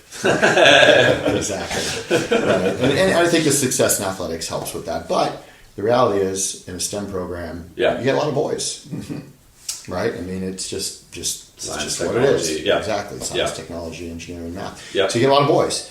And then over at Novato, they've started the arts program, which has also been incredibly successful. They got a great program over there, but it's more centered towards girls. Yeah. Quite frankly, right? That's kind of a big differentiating factor.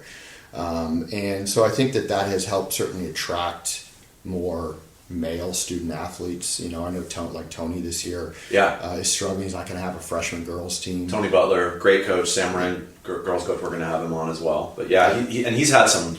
Drake Drake guy, of course. It always comes back to Drake. Tony's had some outstanding teams, and the guy can coach, man. Absolutely. I mean, he's in every game because he coaches defense and they play really hard. But I noticed that Redwood is the only school in Marin that will have a girls freshman team, which is just crazy, right? I mean, it's crazy. I don't know what's going on there. Yeah. It's, obviously not being on the girls' side, I don't pay a whole lot of attention to what's happening on that side, but it is interesting. I maybe it's something that I think that there's a lot more activities for the girls now. You've got lacrosse, right? You've got now flag football. Is a new sport that came field in. hockey. Well, there are a couple things. Starting. One is soccer and basketball are now the same season, and there's a lot of crossover on the girls' side between really good soccer players and really good basketball players. Yeah. And so I know of a few off the top of my head who are great at both. They're going to play soccer. That's one. Two, volleyball has become extremely successful in Marin.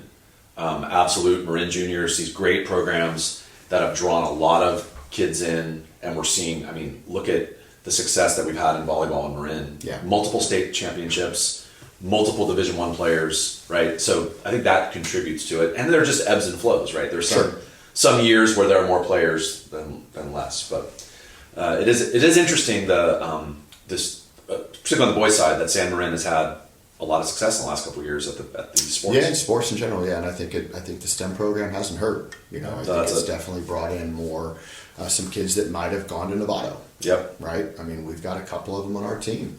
Yeah. Who are in the Novato district, but they are at San Marin for STEM, and so we certainly benefit from that from an athletic standpoint as well. Cool. So we hit on we got into a nice tangent on some coaching stuff earlier. I love talking coaching, and I mean, this was great, Duff. I mean, these guys show up at your house, and we're not even recording, and we're just start nerding out on talking about practice planning and coaching drills. And they're ignoring the bagels. So yeah, I was going to say there was an audible disturbance, which was Duffy bringing in bagels. A knife fell to the floor, but in addition to, we all have some coffee. A nice coffee for you, Dave. I don't know if you're ready. Oh, thank you. Yeah. That's for me? Yeah. Well, it's funny. We get in this back room of Duffy's house, and I was kind of picturing like the All the Smoke podcast. Yeah. And it's like blunts versus iced coffee. It's very dark leather versus light leather. Just it's just a total different vibe, but it's very similar. So this is a morning picture of the CYO championship. The CYO championship on the mantle. Does that give you shivers, Chad? I love it. Yes. So I want to get back to some coaching nerdiness, and I want to talk about assistant coaches. So Duffy and I are both assistant coaches. We're here to represent the Assistant Coaches Union. Chad, you're in your early 20s. You get the San Marin head coaching job. How do you go about picking assistant coaches? Good question. Number one, on assistant coaches, I'm a horrible assistant coach. I'm not good. You're an alpha, man. On a basketball court, I'm an alpha. As far as coaching, I have really trouble sitting down and not wanting to get up and start calling things.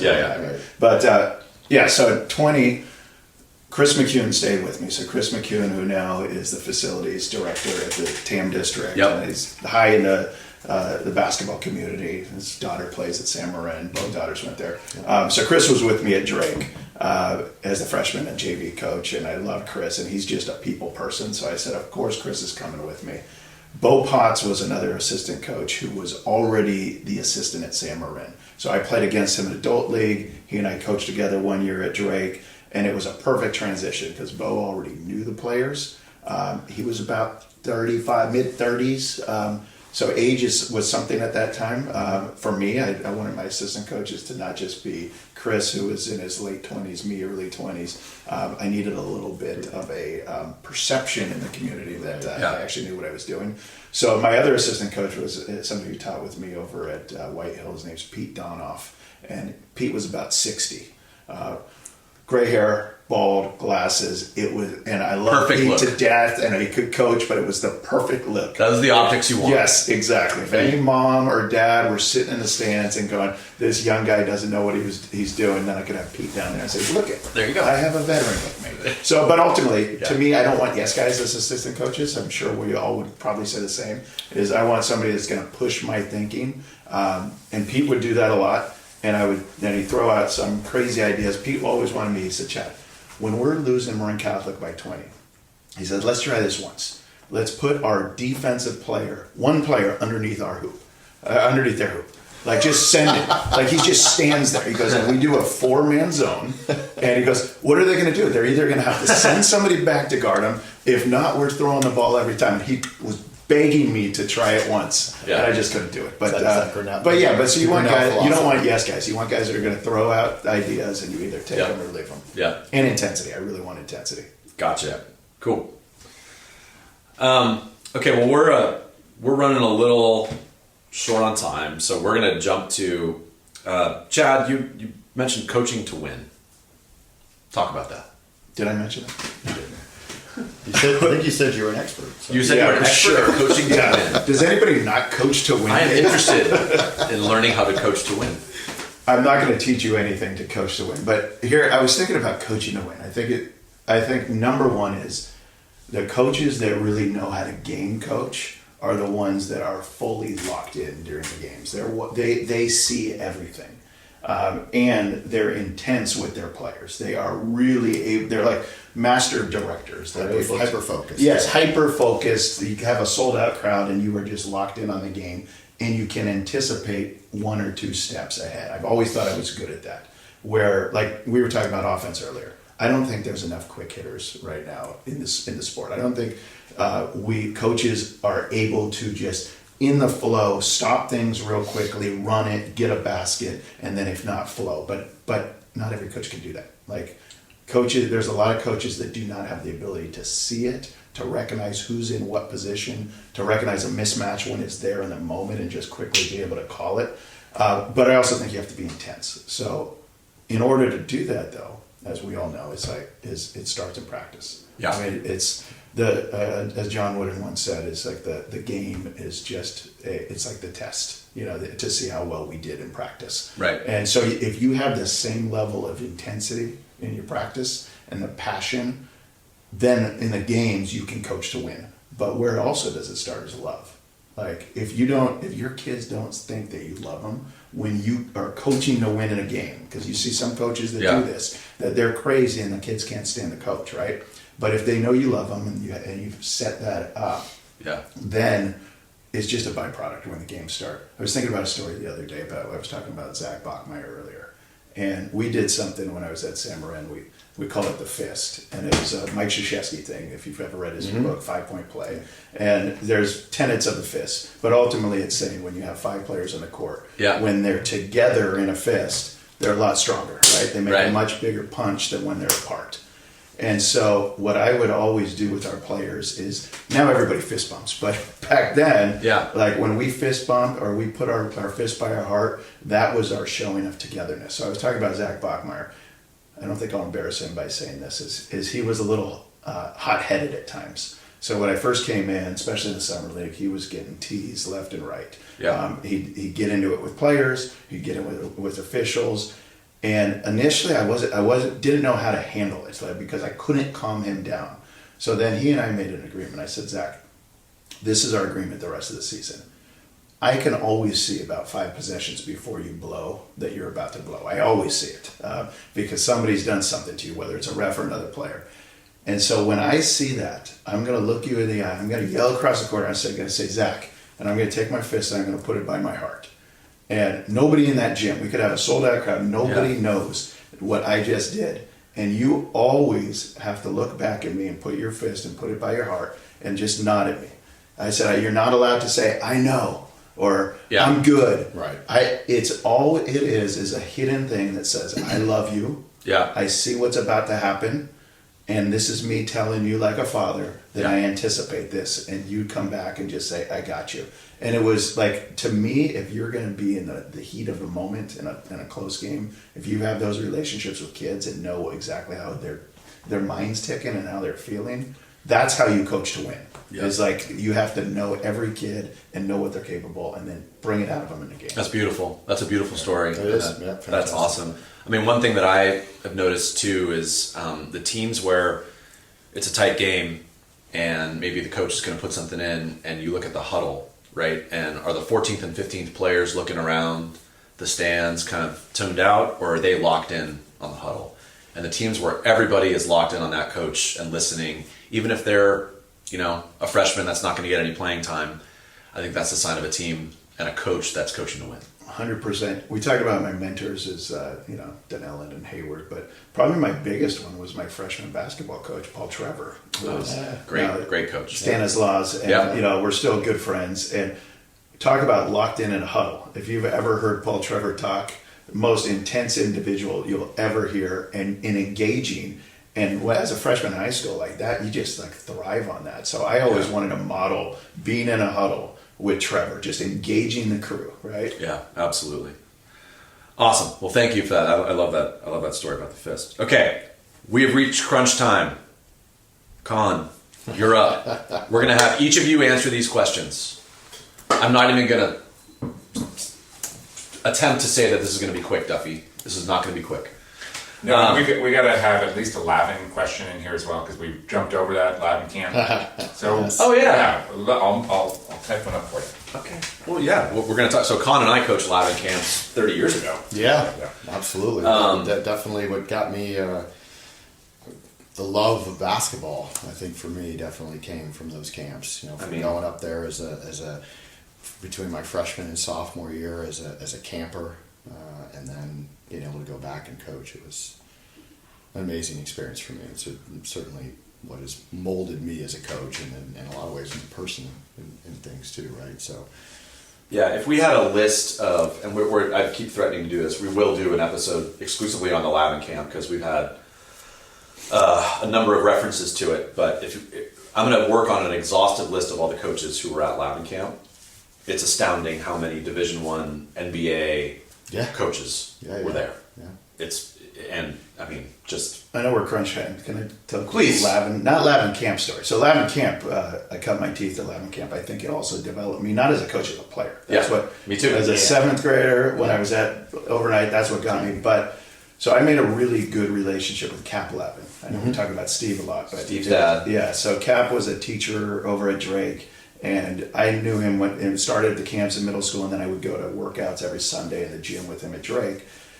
So Cap in high school, if he was close to you and he knew you loved basketball, you'd walk down the hallway and he could see you maybe 30 yards down. And every time he would see you, so he would see me, and he would jump in his defensive stance. And it was like the old man defensive stance with the arms wide out. So he'd jump into the stance. 1950s Bob Cousy. Yeah, that's a great visual, exactly. Yeah. So then, I jumped back into it. So we would always, that was this thing that we always had for years. And so when I was coaching, I went to a coaching clinic over at UCLA, and John Wooden, who was my idol, John Wooden was speaking there. Steve Lavin got him. So I was in the stands just watching, and I see Wooden walking on the court, and coming out of the locker room is Cap Lavin.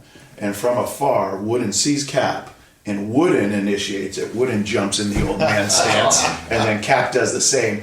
And I knew right away, I'm like, Cap must do that to him all the time, right? Yeah. And then that's their relationship.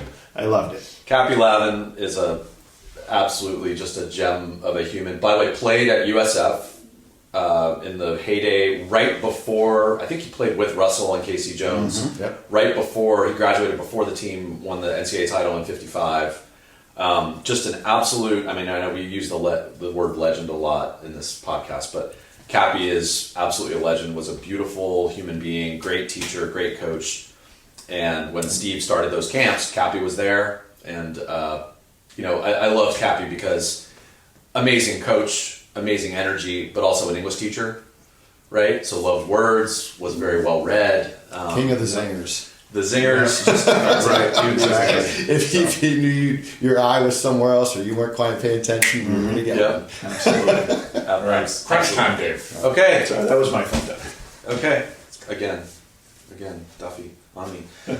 Conn Dunning, toughest player you've ever played against? Toughest player I've ever played against. I think for me, I was kind of a defensive guy in high school. I wasn't much of an offensive player, so Mike Ravelli was...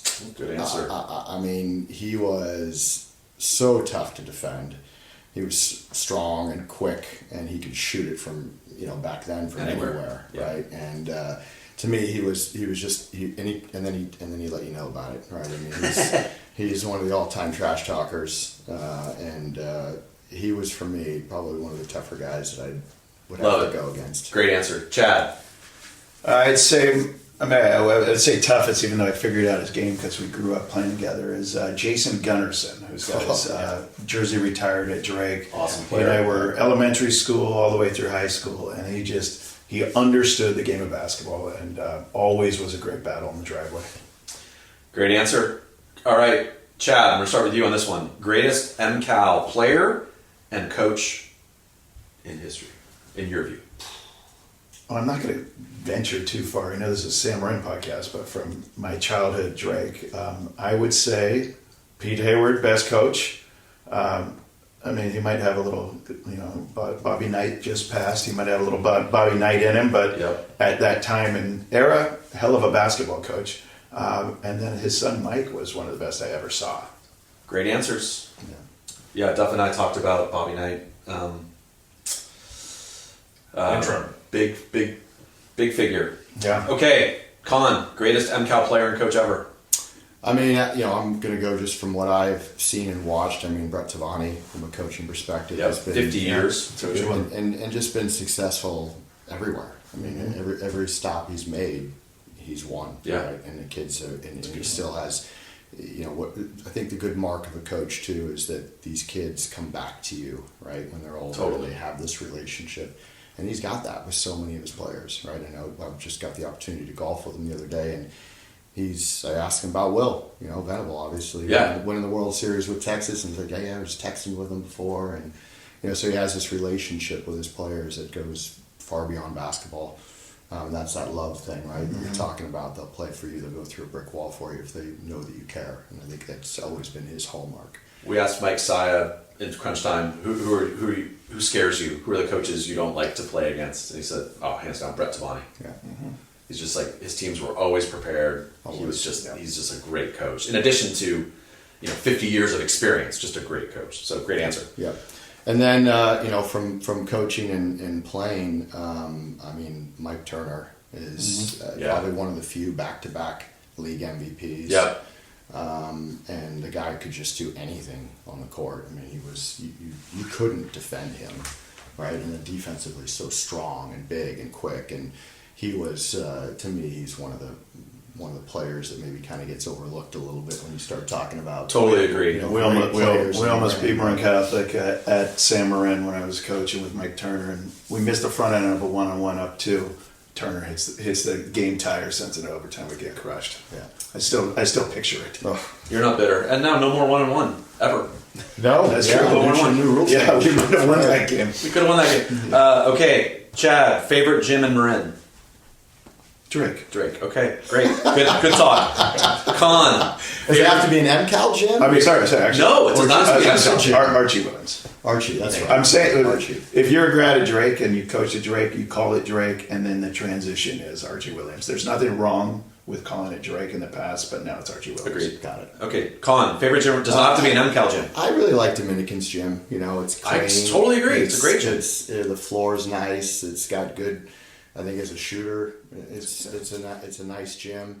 To me, that's probably the nicest gym in Marin. Well, probably the newest gym, I guess, too, right? Mm-hmm. Except for Terlinda's. TL's got a nice new one. Okay, Conn, favorite Marin restaurant? Food-wise, I'm going to go with the Boardroom in Novato.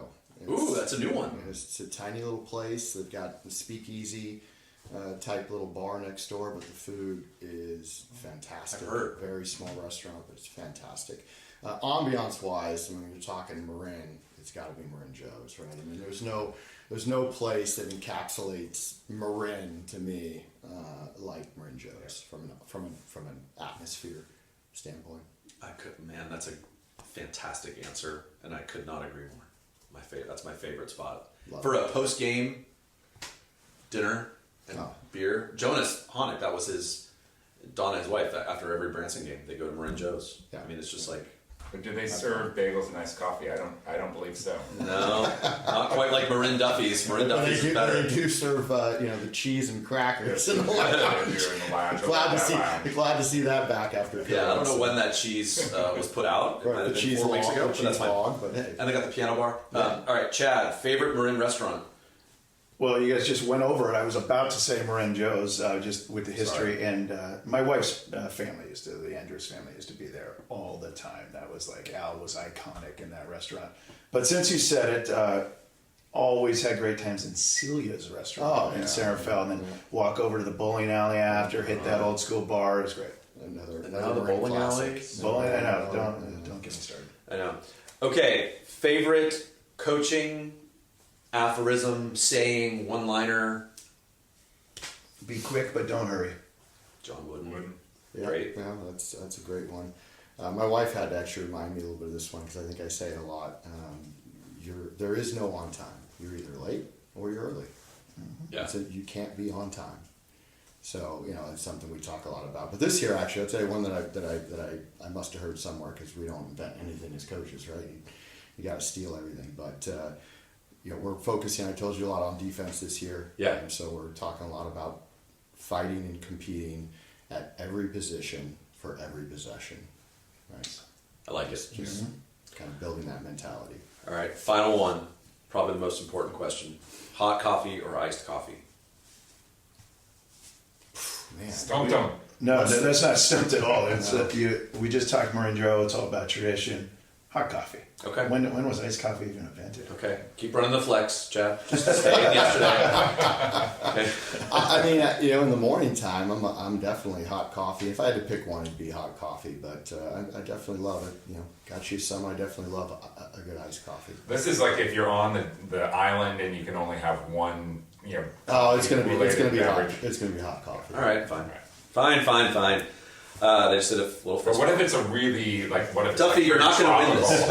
It's just let it go. They're tropical. I'm hot coffee too. Yeah. I'm good. All right, good. And I do drink it all day. So Yeah. Well, guys, thank you so much. This has been a fun discussion. Conn, good luck this year with San Marin. We'll be Thank rooting you. for you. With one exception. With one exception, and I hope you lose to Archie and San Domenico. And Chad, excited for your role as principal at Del Mar. Those kids are lucky, and you're also still actively coaching CYO. You're coaching your daughter. Back where it started. So you do so much for Marin. You've been an educator and coach for years here, so we appreciate you. So thanks a lot, guys. Really fun. It's super thank fun. you guys. Appreciate it. All right. Well, that was a lot of fun. Duff, thoughts? Great interview. Good job as always, Dave. And like every interview we've done, we could have kept talking with or without the microphones for another hour or more, just talking basketball. I know we did not touch on a few topics that ahead of time we thought would be interesting. In particular, just scratch the surface on the topic of coaching to win with Chad. And I'm sure Conn would have had more to say about that as well. So another set of guests that we'll probably have back at some point to dive deeper on certain topics. Good stuff. And Dave, before I turn it over to you, I'll just give a quick update on San Marin Hoops, if that's okay with you. Great. Yep. All right. Yeah. So they got their football players back a little bit earlier than expected. So on November 24th, the San Marin high school team, which was 12-0 at the time, they were going after their third consecutive NCS title, and they lost to the number two seed, Acalanes. I'm just not going to get that, Dave. You nailed it, Duff. You're good. And 24-7 in the section title game at Santa Rosa High. So mixed blessing for San Marin High. The blessing for Conn and the team is he got his football players back, and they were able to get a few practices in before their play in the Montgomery tournament, very competitive tournament, and they went 1-2. However, they beat a D1 school, Bakersfield Christian, in the first game of that tournament by 1 point, and then had tough games after that. But nice competitive start for them, playing up a level from their NCS, where their NCS ranking division would be. So good start for San Marin and Coach Dunning, and they're going to be really tough all the way through, especially with Nick Covley, as we talked about in the interview. Yep. So, Dave, your thoughts? Yeah, I mean, I thought really fun to talk to Conn and Chad, both old friends of ours, really thoughtful basketball people. A few things that jumped out to me. I thought it was interesting, Conn's comment about, particularly when they get into the season, the efficiency of practice time, that he's wanting to have, practices like an hour to hour and a half, which is amazing. I mean, Duff, when you think about, I don't know, my high school days, I mean, we would go 2.5, sometimes 3 hour practices. So to kind of pack it in, be really efficient.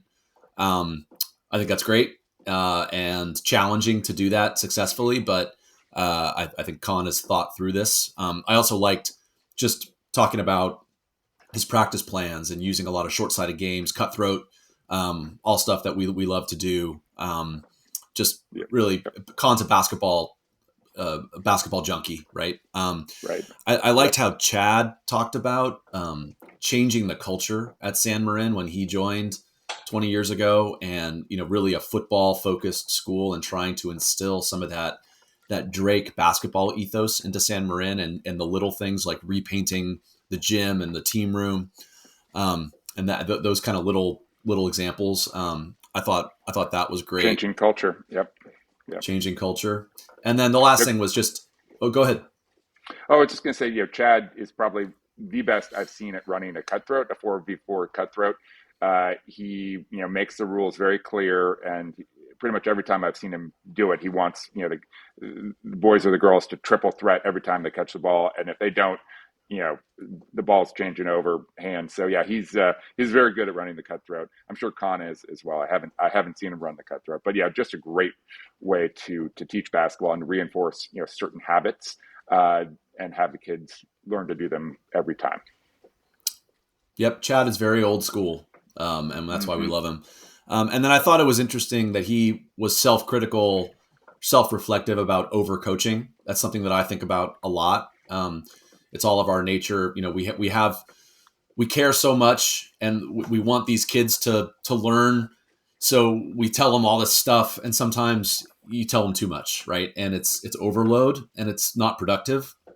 And I think, and again, when Chad was the head coach at San Marin, he was in his early to mid 20s. He was very young, and just learning. And so I thought that was interesting that he had that kind of self-reflection about, he probably overcoached a little bit in his early days. Yep. Well, it's interesting, Dave, watching Mike Fulton coach now versus when he started coaching, and at Marin Academy as an assistant coach, that back then, and even probably for years afterwards, there was a lot of chatter, a lot of sort of yelling instruction, encouragement, or disapproval of players during the game, very loud on the sideline.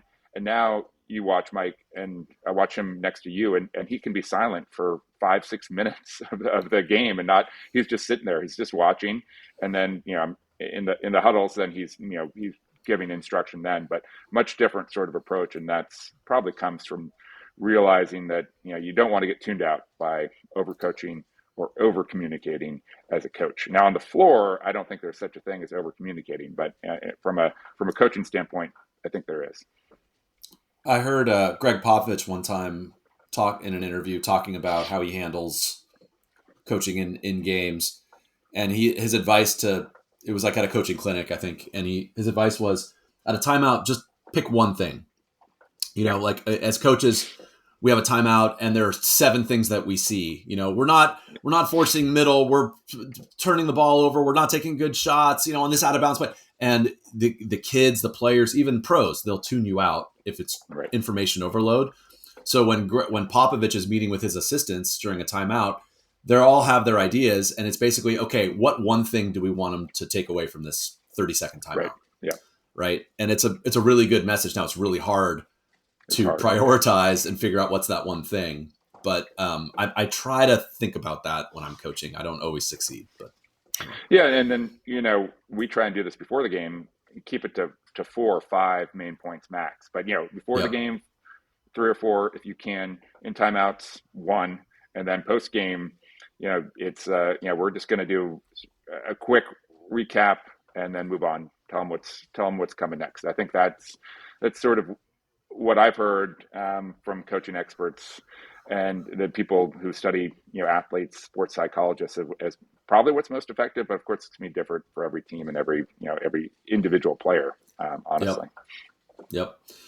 Well, thank you again to Conn and Chad. Really fun to talk to them. Support San Marin. San Marin's going to be really good this year. It's not just Nick Cubley. They've got a good team, and Conn can coach. So I think San Marin will be very competitive in the MCAL. And For sure. We've talked to other teams, Duff, right? Whether it was Owen and Russ or Jake and Kevin, and everybody's like, yeah, San Marin's good. So it's going to be a fun year. Really fun to talk to those guys. And I think we're moving on here. Thanks to our sponsors. Email us at therunTMCpodcast@gmail.com. Touch us on Instagram. Check out our website. And we just want to thank everyone for getting us over that 5,000 download level, which honestly, Dave, we didn't dream was possible, even here in Marin County. Pretty amazing. And if you want a t-shirt, email us. We can sell you a t-shirt. They're very cool t-shirts. 5,000 downloads. Awesome. Let's keep it going, Duff. Yep. All right. Thank you. And take us away, Luke Esterkin and Stroke 9.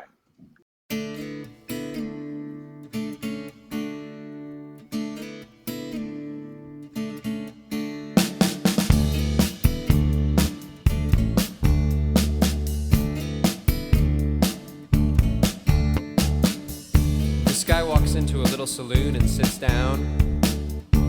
He draws the eyes of all the locals of this small town. He looks damn normal to me. Bandana on his head, Birks on his feet. He looks up and gives me a grin and says, "Hey dude, you too must be from Marin."